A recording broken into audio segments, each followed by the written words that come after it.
Welcome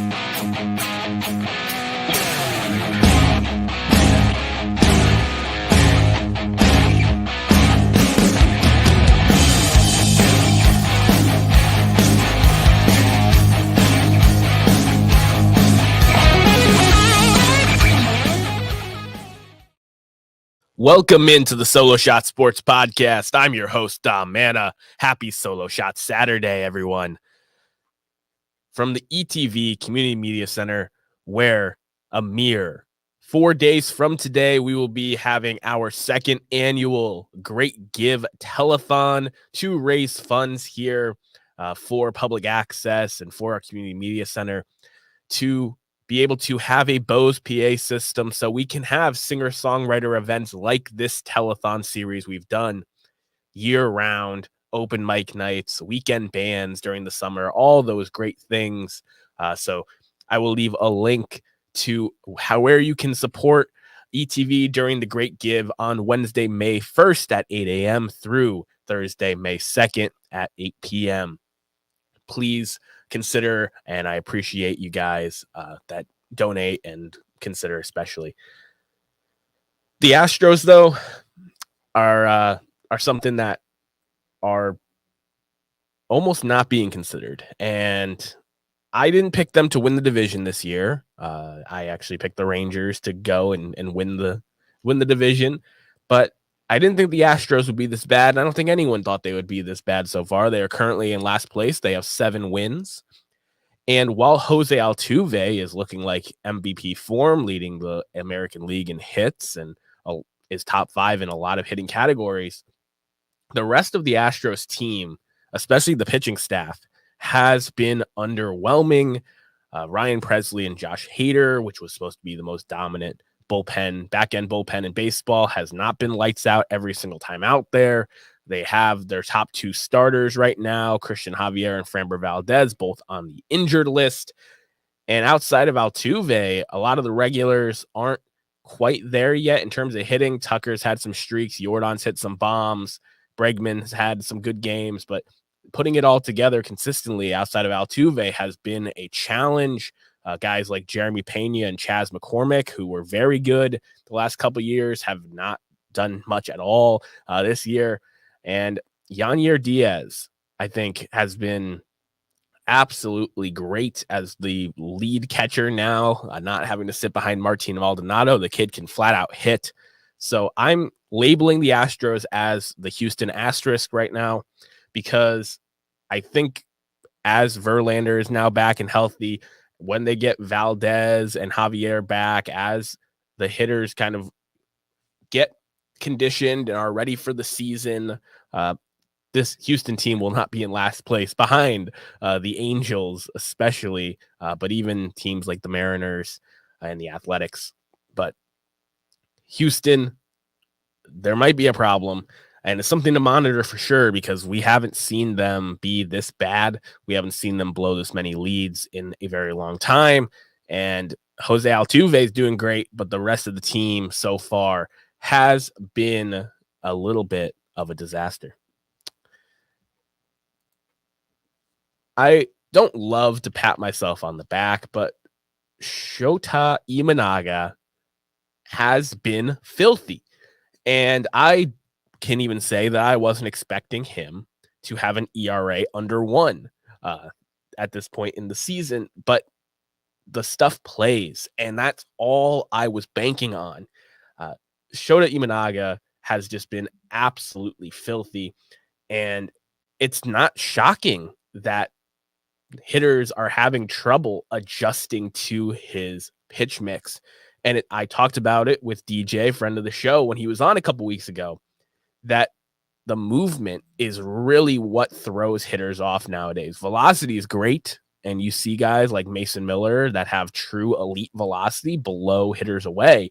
But Shota Imanaga has velocity with ridiculous movement. And I think that that is a very important distinction in today's game. The movement is what really plays, is what really gives you the big bucks, because you have to have something that can drop off to pair with the velocity to be a complete pitcher. Even the two pitch aces like the Jared Jones and Spencer Striders, they have an off-speed pitch. They have a slider to kind of break and give the hitters a different look.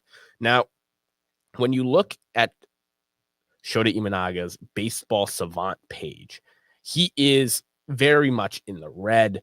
And though he has given up some home runs, he is truly a guy that looks like a front end starter that I don't know if he was underpaid, if Yamamoto was a little bit overpaid. I'm guessing it's probably a little bit of the pair. Yamamoto was a little bit too overvalued and Imanaga was a little bit too undervalued because of age. But it is just absolute filth every time he's on the mound. And right now, you just can't touch him. In 27 and 2/3 innings pitched, his ERA is 0.98. He's 4-0. He has a whip under 1, 28 strikeouts in 27 and 2/3 innings. He's a strikeout per inning guy. And if you just look at what he's doing, it's not fastball velocity that is putting players away. It is the breaking pitches. It is the K percentage. He's not walking guys. He has great control with his ability from the left side, from a shorter frame, to fool guys on a weekly basis. And it's just been a pleasure. Shota Imanaga Day has become must day to watch.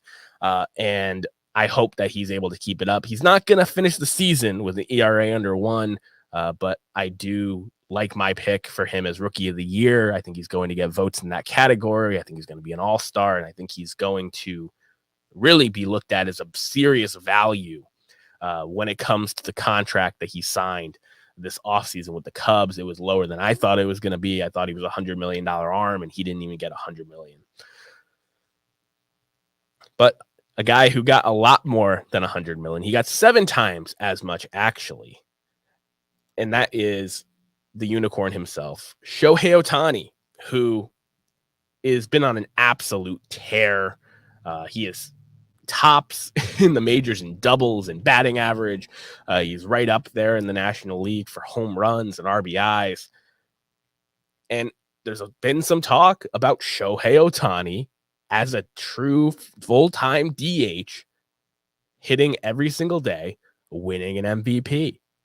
And while that does sound ludicrous on the surface, just in terms of WAR, it is hard for a pure hitter that adds no defensive value. I guess the plus is that he doesn't add negative defensive value to win the most valuable player in today's game. But when you look at Shohei Ohtani, this is a guy who signed the biggest contract in Major League Baseball history, and it's because of his elite ability as a hitter.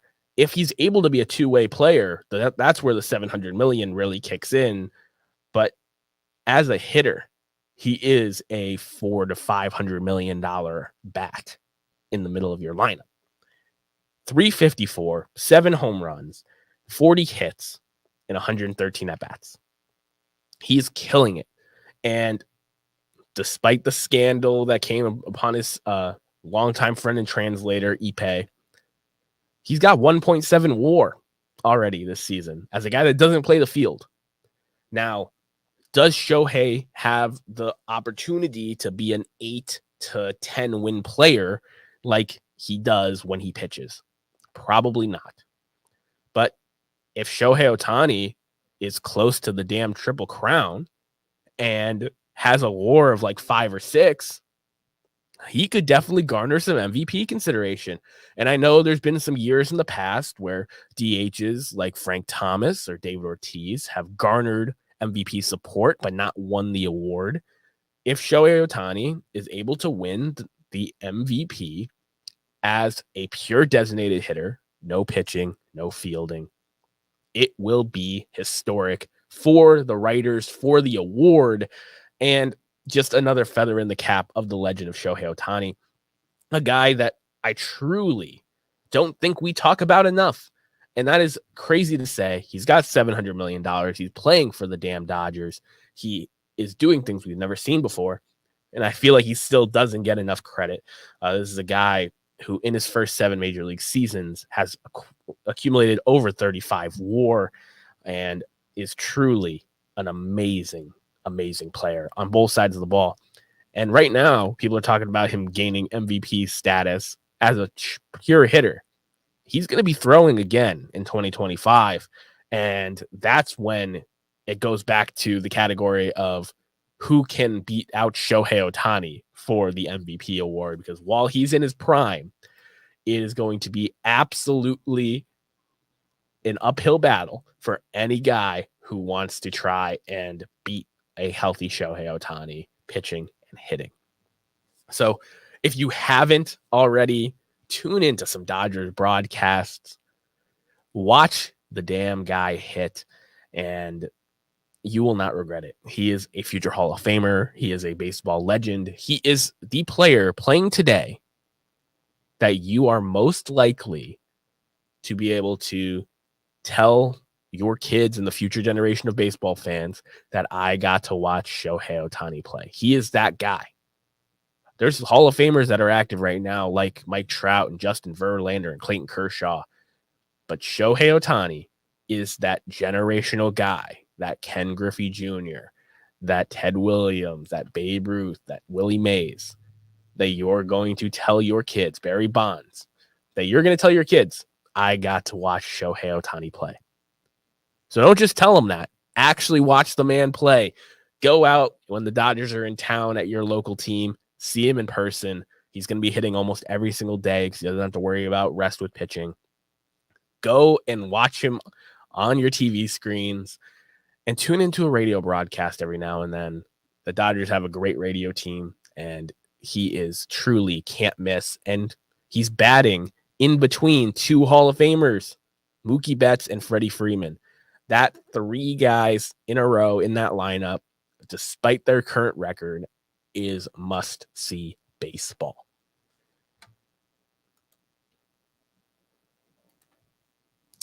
Here at the Solo Shot Sports Podcast, we like to throw back down the third base line to this day in baseball history. And to keep the stories of this pastime alive, I highlight a moment, a player, or a statistic that was reached on this day. And April 27th actually has a really good amount of things that I could have went with.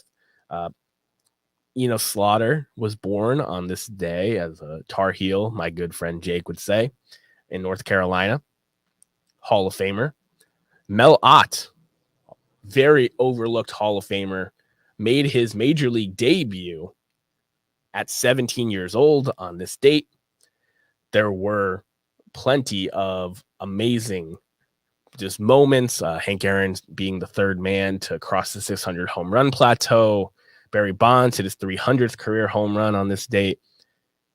But there was something that was a little bit larger than life, a little bit too historic to not be the moment for this week's throwback third base. And that was on this day in 1983. Nolan Ryan fanned Montreal Expo to get 3,509 strikeouts. Brad Mills was the victim.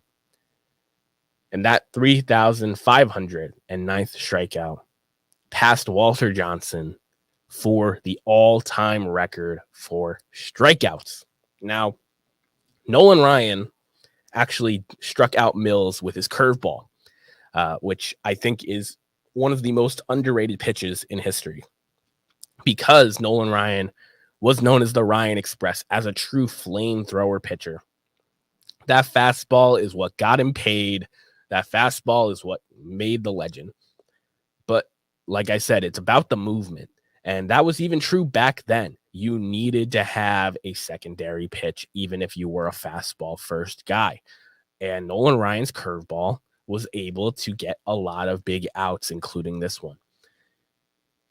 Nolan Ryan broke Walter Johnson's record in 1983. A lot of people know he played into the 90s, so he played another decade after this. But he accomplished the feat in 2,500 less innings than Walter Johnson. And that was just unbelievable, the fact that he did that on Canadian soil and helped the team, the Astros, win 4-2 on this date in 1983 was awesome. But Nolan Ryan was not done there at 3,509 strikeouts. No.